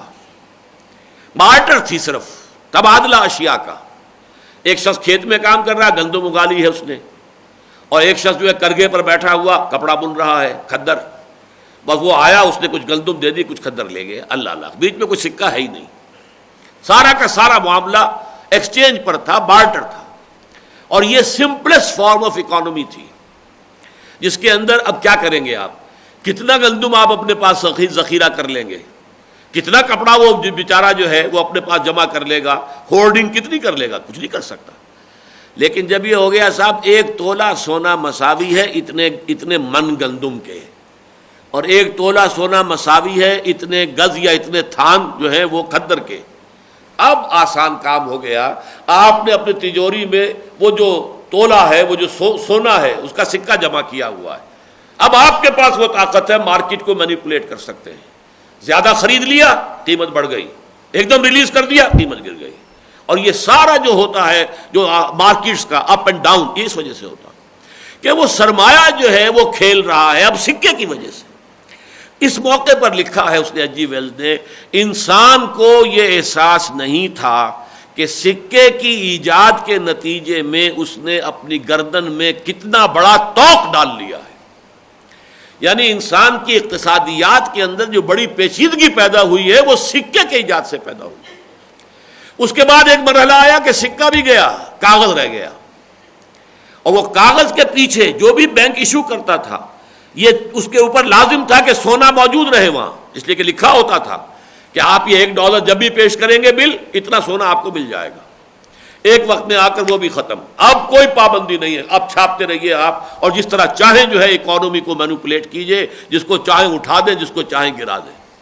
انڈونیشیا کا، ملیشیا کا، کوریا کا جو حشر کیا ہے مغرب کے سرمایہ داروں نے وہ آپ کے علم میں ہے، جو سمجھے جا رہے تھے کہ یہ تو یعنی ایشین ٹائیگرز بن گئے ہیں، اتنی زبردست اکانومیز ہیں، اور دیکھتے دیکھتے بیٹھ گئی۔ اور اسی طرح کا معاملہ سمجھ لیجئے امریکہ کا ہے۔ دنیا کی سب سے زیادہ مقروض حکومت central government of United States of America ہے۔ اس کا ڈیٹ جو ہے وہ ٹریلینز کے اندر جاتا ہے، بلینز نہیں، ٹریلینز۔ ٹریلینز کیا ہے؟ 1000 بلین پر ایک ٹریلین ہوگا، تو اس کا جو ڈیٹ ہے وہ ٹریلینز کے اندر ہے۔ اور کون ہے قرض خواہ؟ یہودی بینکرز، اور جو ان کی کرنسی کا جو ہے ایشو وہ بھی ان بینکرز کے ہاتھ میں ہے، حکومت کے ہاتھ میں نہیں ہے۔ ساری اکانومی یہودیوں کے ہاتھ میں ہے، جب چاہے اٹھا دیں، جب چاہے گرا دیں۔ اور اس وقت جو ہے اکانومی بڑی اونچی جا رہی ہے، اور یہ ہے اور وہ ہے، یہ سب ایک بات ایسی ہے کہ یہ جیسے ورم ہوتا ہے انسان کے جسم پر چڑھ جائے، اس طرح کا حقیقی اکانومی نہیں ہے وہ تو یہ ہے کہ ایک جھٹکا لگے گا اور اس کے بعد معلوم ہوگا کہ اٹ از کرمبل ڈاؤن۔ جیسے حشر ہوا ہے یو ایس ایس آر کا، ویسا ہی حشر جو ہے وہ یو ایس اے کا ہو سکتا ہے جب یہودی چاہیں گے۔ اس لیے کہ بینکرز تو وہ ہے، گویا کہ جو لیور ہے وہ ان کے ہاتھ میں ہے۔ جیسے پھانسی کا تختہ ہو اور اس کے اوپر کوئی کھڑا ہے بیچارہ، ابھی گلے میں پھندا تو ہے لیکن وہ تو ایسے ہی کھڑا ہوا پھندا پاڑا، وہ اگر کوئی لیور ہے جس نے کہ ذرا سا ہلایا اور تختہ نکلا گیا۔ یہ حال ہو سکتا ہے جیسے یو ایس ایس آر کی اکانومی ہوئی ہے۔ ایٹمک پاور جو خلا کی تسخیر میں امریکہ سے بہت آگے نکل چکی تھی، اور اس کا اثر یہ ہوا کہ ڈبل روٹی نہیں ہے، روٹی نہیں کھانے کے لیے۔ اور یہ سارا جو ہے یہودیوں کا اپنا جب بھی پلان ہے، اور جب بھی ہوگا یہی حشر امریکہ کا کر دیں گے۔ تو یمحق اللہ الربا، اللہ تعالیٰ مٹاتا ہے، تباہ کرتا ہے، برباد کرتا ہے ربا کو، اور یربی صدقات، صدقات کے اندر جو ہے برکت پیدا کرتا ہے۔ اچھا، صدقات میں برکت کیسے پیدا ہوتی ہے وہ بھی بڑی صاف بات ہے۔ آپ نے کسی کو صدقہ دیا، اس کی کوئی پرچیزنگ پاور بن گئی، وہ بازار میں جا کر کوئی شے خریدے گا، اکانومی کو بوسٹر ملا۔ یہ نیچرل بوسٹر ہے جو ہو رہا ہے، اس لیے کہ اس کی گردش کے اندر آپ کی وہ رقم جو ہے اس طور سے شامل ہو گئی ہے۔ اس طریقے سے جو صدقات، آخر صدقہ کسی نے لے جا کر وہ گھر میں دفن تو نہیں کر دینا ہے، صدقہ لے کر جائے گا تو کوئی خرچ کرے گا، استعمال کرے گا، اس سے معاشرے کے اندر عمومی جو ہے ایک برکت پیدا ہوگی۔ پھر یہ کہ وہ جو ہیوز اور ہیو ناٹس کے درمیان گیپ جو ہے اتنا نہیں ہوگا، یہ گیپ کسی وقت ایکسپلوژن بن سکتا ہے، اور کسی وقت وہ جو بھوکے بھیڑیے ہیں وہ لے کر خنجر ہاتھ میں اور پیسوں والوں کے پیٹ جو ہے پھاڑنے کے لیے میدان میں آ سکتے ہیں۔ ان تمام سے نجات ملتی ہے صدقات کے ذریعے سے۔ یمحق اللہ الربا ویربی الصدقات واللہ لا یحب کل کفار اثیم، اور یقیناً اللہ تعالی ہرگز پسند نہیں کرتا ان لوگوں کو کہ جو ناشکرے ہیں اور گناہ گار ہیں۔ اللہ تعالیٰ کے احکام کا شکر ادا کرنا چاہیے، وہ علیم ہے، وہ حکیم ہے، اس نے جو حکم دیا ہے حکمت پر مبنی دیا ہے، انسانوں کی مصلحت کے لیے دیا ہے۔ اور یہ کہ گناہ جو ہے اسیم بھی ہیں وہ، کہ وہ گناہ کر رہے ہیں جانتے بوجھتے، اللہ کی حرام کردہ شے کے اندر ملوث ہے۔ ان الذین آمنوا وعملوا الصالحات واقاموا الصلاة وآتوا الزکاة لهم اجرهم عند ربهم، یقیناً وہ لوگ کہ جو ایمان لائے اور جنہوں نے نیک عمل کیے اور جنہوں نے نماز کو قائم کیا اور زکوٰۃ کا اہتمام کیا، ان کے لیے اجر ہے ان کے رب کے پاس۔ ولا خوف علیہم ولا هم یحزنون، نہ وہ کسی خوف سے دوچار ہوں گے اور نہ حزن سے۔ اللہم ربنا اجعلنا منہم، اللہم ربنا اجعلنا منہم۔ یا ایھا الذین آمنوا اتقوا اللہ وذروا ما بقی من الربا، اے ایمان کے دعوے دارو اللہ کا تقوی اختیار کرو اور چھوڑ دو، معاف کر دو جو بھی رہ گیا ہے اب سود میں سے، یعنی آج کے بعد کوئی سود کی ایک پائی بھی وصول کرنا تمہارے لیے جائز نہیں۔ یہ ہے آخری حکم، حرمت ربا کی آخری آیت، ذروا ما بقی من الربا ان کنتم مومنین، اگر تم مومن ہو، یعنی اگر یہ نہیں کرتے تو تمہارا دعویٰ ایمان جھوٹا ہے، پھر تمہیں اللہ پر ایمان نہیں ہے یا رسول پر ایمان نہیں ہے یا قرآن پر ایمان نہیں ہے، کہیں نہ کہیں پانی مر رہا ہے اگر تم اس کے باوجود اگر باز نہیں آتے۔ یا ایھا الذین آمنوا اتقوا اللہ وذروا ما بقی من الربا ان کنتم مومنین فإن لم تفعلوا، اور اگر تم ایسا نہ کرو گے فاذنوا بحرب من اللہ ورسولہ، تو کان کھول کر سن لو، اذن کہتے ہیں کان کو، فاذنوا کان کھول کر سن لو، اعلان جنگ ہے اللہ اور اس کے رسول کی طرف سے۔ یہ الفاظ کسی اور چیز کی مذمت میں قرآن میں نہیں آئے۔ سب سے زیادہ سخت انداز جو ہے تنبیہ کا، زجر کا، توبیخ کا، ملامت کا، ڈانٹ کا، وہ یہ ہے اگر بات نہیں آتے ہو فاذنوا بحرب من اللہ ورسولہ، تو پھر اللہ اور اس کے رسول کی طرف سے تمہیں الٹیمیٹم ہے، تمہارے خلاف اعلان جنگ ہے۔ یہ ہے آج مسلمانوں کا معاملہ،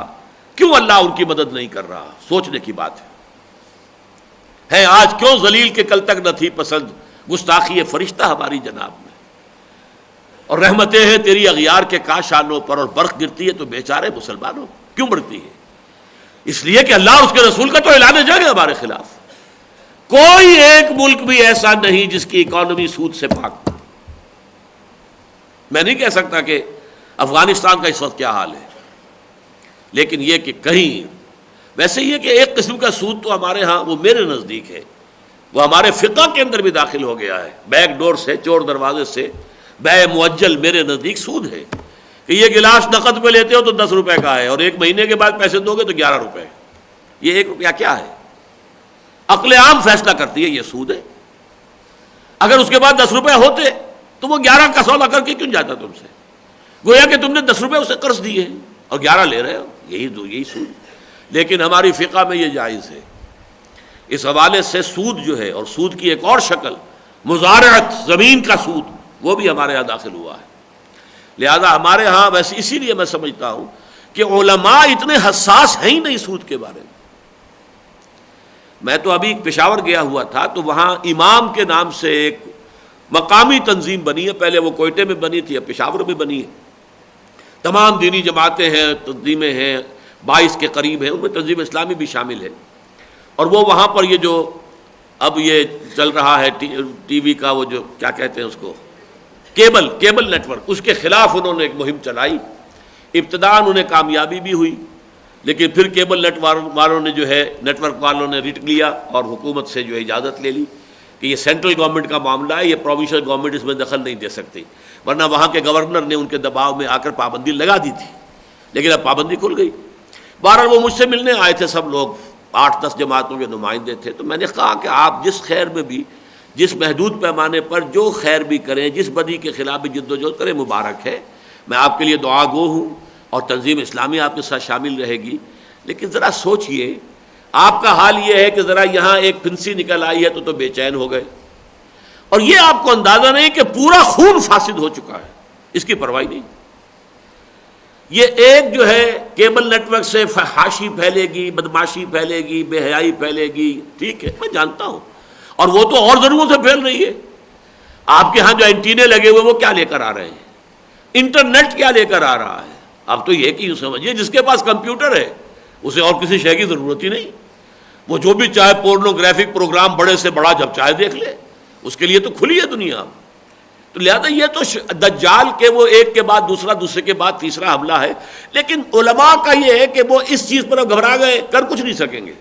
تھوڑا سا جو ہے وہ ہل جل کر کے پھر ہوگا تو وہی جو یہ رخ جا رہا ہے، گاڑی تو چل رہی ہے،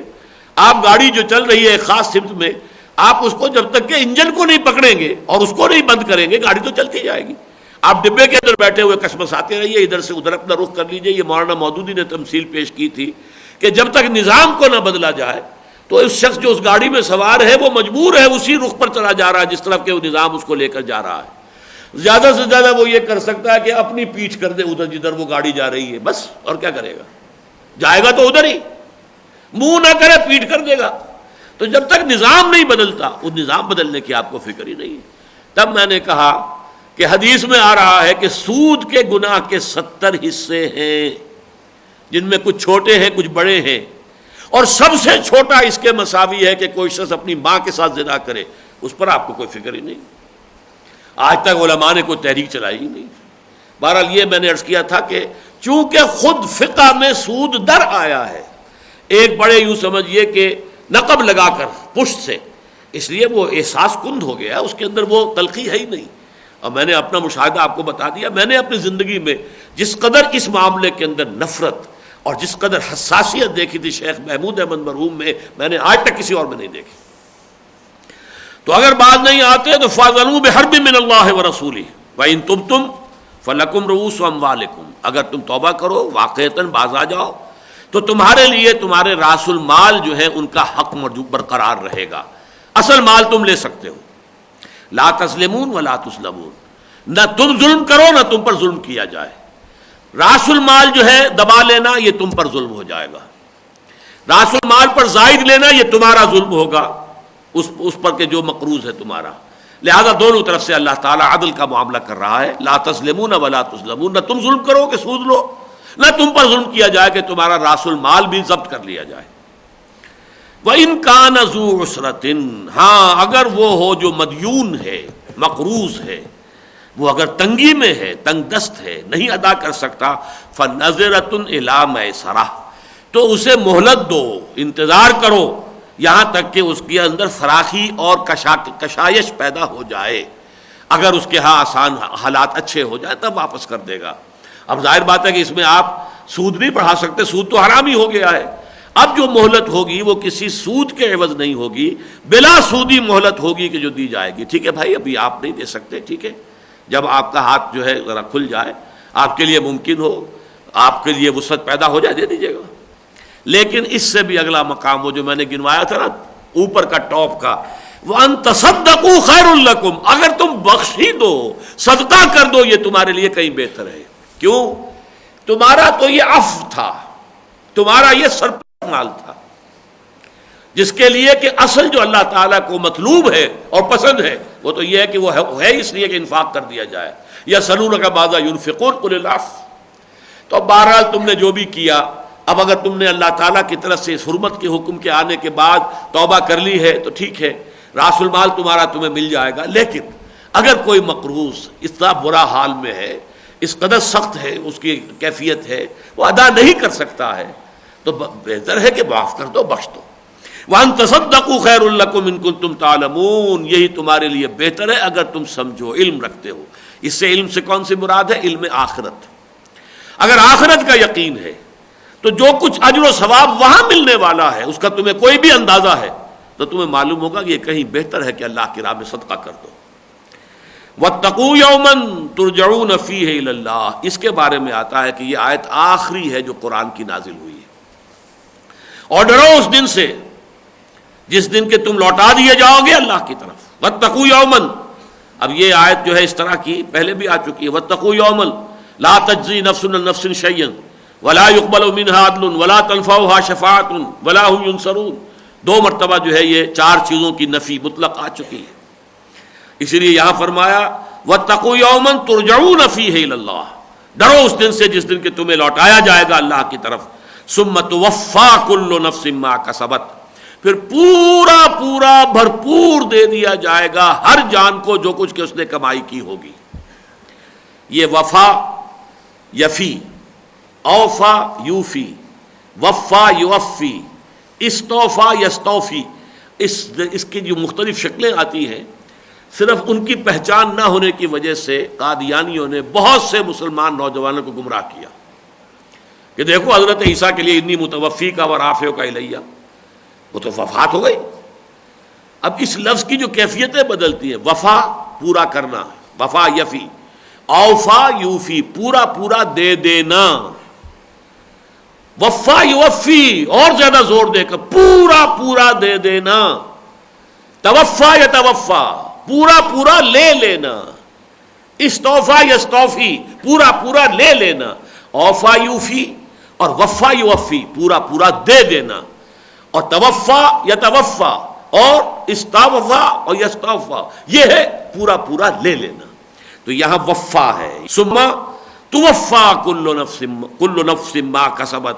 جس دن کے پورا پورا دے دیا جائے گا ہر جان کو جو بھی کچھ اس نے کمایا ہوگا. وہم لا یظلمون، اور ان پر کوئی ظلم نہیں کیا جائے گا. اب میں چاہتا ہوں چند احادیث آپ کو سنا دوں جس سے اس گناہ کی وسعت اور اس کی شناعت کا کچھ اندازہ آپ کو ہوگا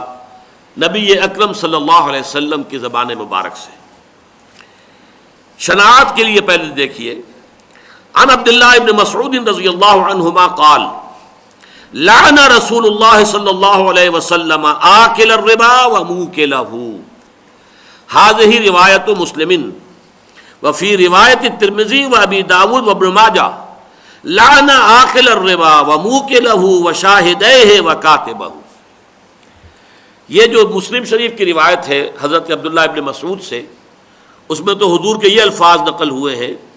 کہ حضور نے لعنت فرمائی ہے اللہ کے رسول نے صلی اللہ علیہ وسلم سود کے کھانے والے پر بھی اور سود کھلانے والے پر بھی، جو سود دیتا ہے وہ بھی. لیکن یہی روایت جو ہے ترمذی میں اور ابو داؤد میں اور ابن ماجہ میں ہے تو اس میں مزید اضافہ ہے، لعن آکل الربا وموکلہ وشاہدیہ وکاتبہ. اللہ کے رسول نے لعنت فرمائی سود کھانے والے پر، کھلانے والے پر، اور سودی لین دین پر گواہی کے دینے والوں پر اور اس کے لکھنے والے پر. اللہ تعالیٰ اپنی حفاظت میں رکھے. اب اس سے اس کی جو اندازہ کیجئے، جو بینکوں میں بیٹھ کر کر رہے ہیں، جو اے جی آفس میں بیٹھ کے کر رہے ہیں، جو کہیں جو ٹیکسٹائل مل کا اکاؤنٹنٹ ہے، کیا کر رہا ہے؟ لکھ رہا ہے، مجبور ہے. لیکن ظاہر بات ہے کہ درجے رہیں گے، یہ سب کے سب بالکل برابر نہیں ہوں گے. اس میں یقیناً ایک شخص وہ ہے جو براہ راست لے رہا ہے یا براہ راست دے رہا ہے، ایک وہ ہے کہ جو بالواسطہ اس میں ملوث ہے. اس بالواسطہ ملوث ہونے میں بھی درجے مختلف ہوں گے. ایک ہے بینک کی ملازمت، وہ بینک تو بنیادی طور پر ہے ہی سود کی بنیاد پر قائم ہے. کم شرح سود کے اوپر ڈپازٹ لینا، زیادہ شرح سود پر قرض دینا، یہ بینک کا اصل بزنس ہے. اس میں جو ڈفرنس ہے وہ بینک کی کمائی ہے. اللہ اللہ خیر صلی. تو یہ تو گویا کہ سرتا سر سرتا پا سود ہی کا ادارہ ہے، لہذا اس کی ملازمت جو ہے یہ سب سے زیادہ خراب ہوگی. البتہ کوئی ٹیکسٹائل مل ہے، اس کا اصل بزنس تو ہے کپڑا بنانا،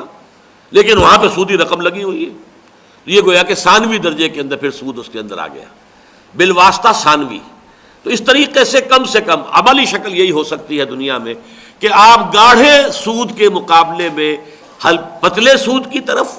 زیادہ گہرے سود کے مقابلے میں جو کم گہرا ہے سودی معاملہ اس کی طرف رفتہ رفتہ نکلتے آئیے، یہاں تک کہ اللہ تعالیٰ آپ کو بالکل اس سے پاک و صاف ہونے کی توفیق دے دے. ایک اور حدیث سنی عن ابی ہریرہ رضی اللہ تعالی عنہ قال قال رسول اللہ صلی اللہ علیہ وسلم.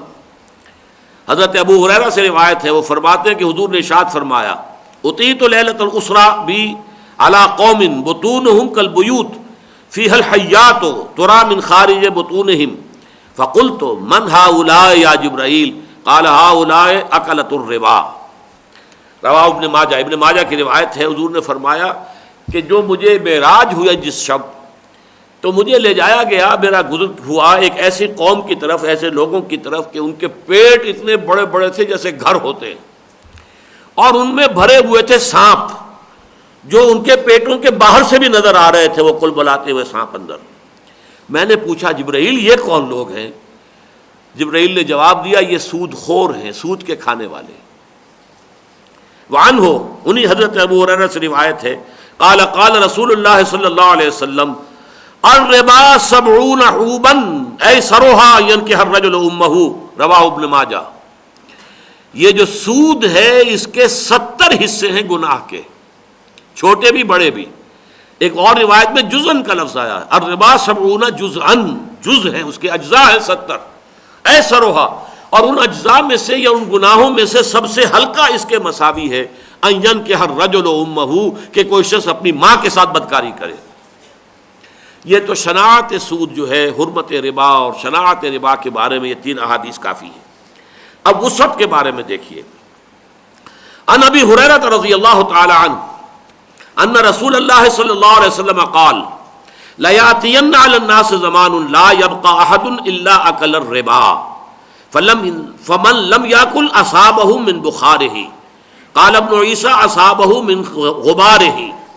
یہ ابو داود، نسائی اور ابن ماجہ میں روایت ہے حضرت ابی ہریرہ سے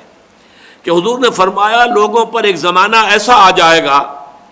کہ کوئی انسان نہیں بچے گا جو سود نہ کھاتا ہو،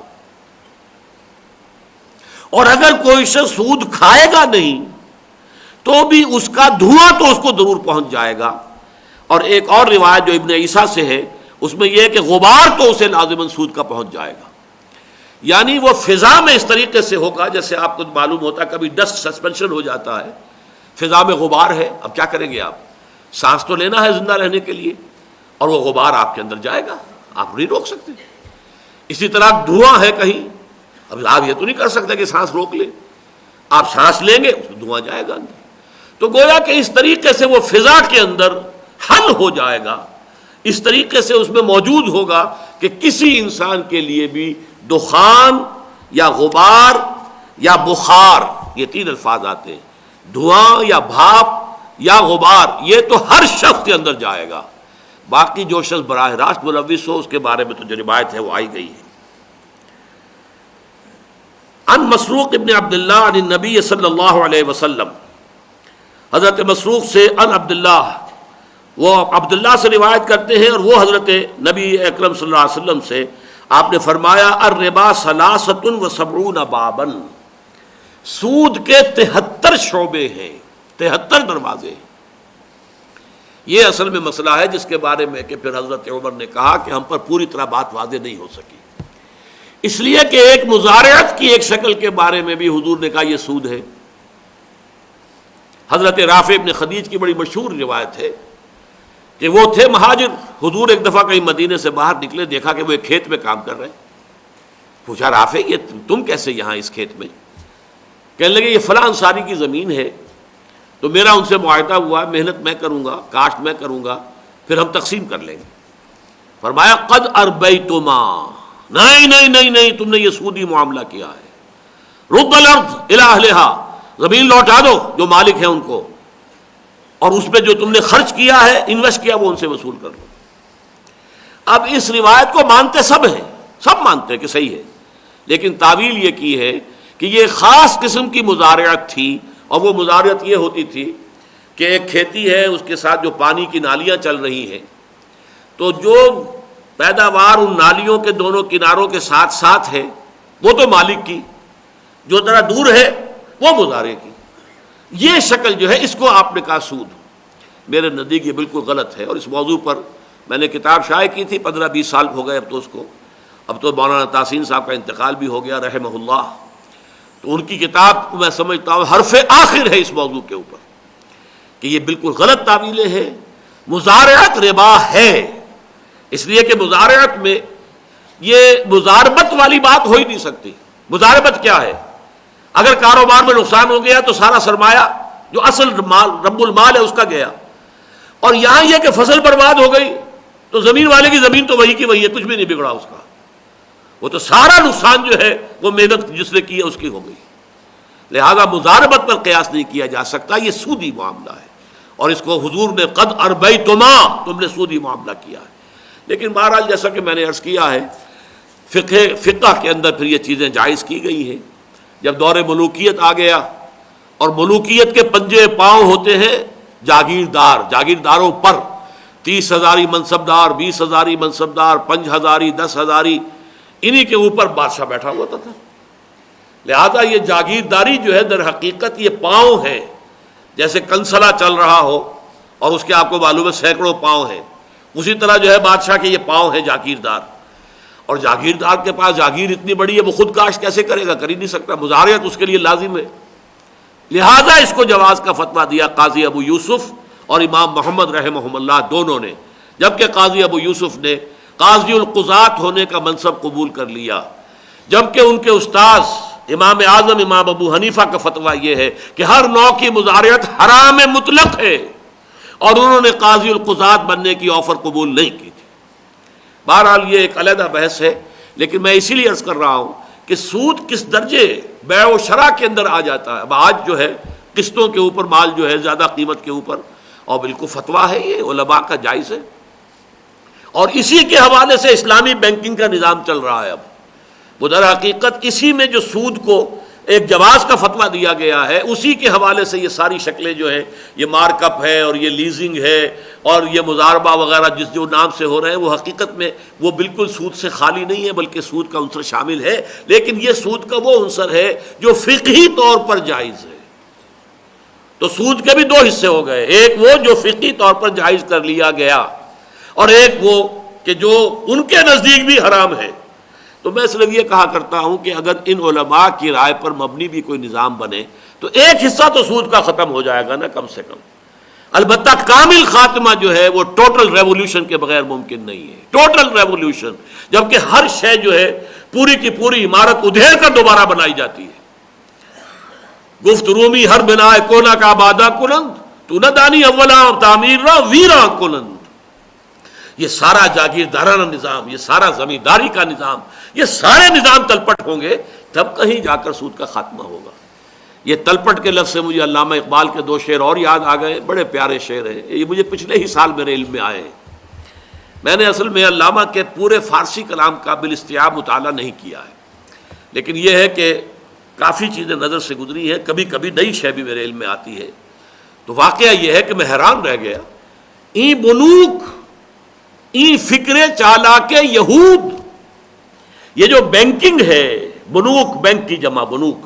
عربی میں بینک کی جمع بنوک. این بنوک این فکر چالاک یہود، یہ یہودیوں کی عیاری اور چالاکی کا مظہر ہے. انہوں نے بنایا بینکنگ کا نظام. پہلے انہوں نے عیسائیت کو پھاڑ کر اس میں سے پروٹیسٹنٹزم کو برآمد کیا. جب تک رومن کیتھولک تھا سارا مذہب جو ہے پورا کا پورا، پورے یورپ میں سود حرام تھا، کوئی سودی لین دین جائز نہیں تھا. لیکن پروٹیسٹنٹ مذہب جب پیدا ہو گیا، اور یہ یہود کا خود کاشتہ پودا ہے، جیسے ہمارے ہاں رفس جو ہے، روافظ، یہ بھی ایک یہودی کا خود کاشتہ پودا ہے. یہ عبداللہ ابن سبا کا بیج ڈالا ہوا ہے کہ جس نے آج تک یہ شکل ہمارے ہاں پیدا کی ہوئی. اسی طرح پروٹیسٹنٹزم جو ہے وہ بھی یہود کا پیدا کردہ ہے، اور ان سے اجازت لی ہے، اور اس کے ذریعے سے پھر یورپ میں اپنا بینکنگ نظام، house of Rothschilds, house of goldsmiths, یہ وہ لوگ تھے کہ جو کنٹرول کر رہے تھے یورپ کے تمام ممالک کو. فرنگ کی رگے جہاں پنجے یہود میں ہے، علامہ اقبال اس کا مشاہدہ کر کے آئے تھے. اور آج فرنگ کا سردار جو امریکہ، اس کی رگے جہاں پنجے یہود میں ہے. لیکن یہ کہ یہ این بنوک این فکر چالا کے یہود، نور حق از سینہ آدم ربود، آدمی کے سینے سے حق کا نور یعنی وہ روح، نفخت فیہ من روحی، اس کو اس نے سلب کر لیا ہے، زائل کر دیا ہے. تہو بالا نہ گرددی نظام، جب تک یہ نظام بینکوں کا نظام تہو بالا نہیں ہوتا، تلپٹ نہیں ہوتا، دانش و تہذیب و دین سودائے خام، اس وقت تک تمہارا خیال کرنا کہ دانش اور عقل مندی اور دانش اور کوئی تہذیب، اچھی تہذیب، صالح تہذیب اور دین، اس کا کوئی نظام قائم ہو سکتا ہے؟ یہ سودائے خام ہے، خام خیالی ہے. تو یہ تو میں نے عرض کیا کہ اصل میں تو سود کا جو ہوگا انسداد اس وقت ہوگا جب ٹوٹل ریولوشن آئے، تلپٹ ہو نظام پورا کا پورا، فک و کل نظام جسے کہا ہے شاہ ولی اللہ دہلوی نے. اب یہ آخری حدیث سن لیجئے، وقت بھی ختم ہو رہا ہے. عن عمر بن الخطاب رضی اللہ عنہ، یہ اصل میں اثر ہے.